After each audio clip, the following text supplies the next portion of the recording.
নি কি অনুভূতি? তোমার পছন্দ আমার পছন্দ, আর একটা মেয়ে যখন আসতে বৌমা হিসাবে পেয়ে আমি খুব খুশি।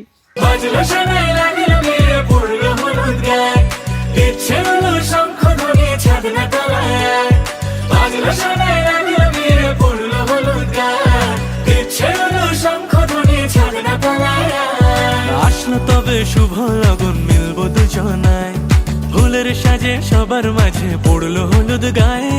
সোনার পাখি বলছে ডেকে ছাদনা তলায়, দুই থেকে এক হবে দুজন, এলো যে সময়। পড়লো বিয়ের জল, নামলো খুশির ঢল, সাজারে বরণ ডালা লগন বয়ে যায়। হলুদে হলুদ হলো মন।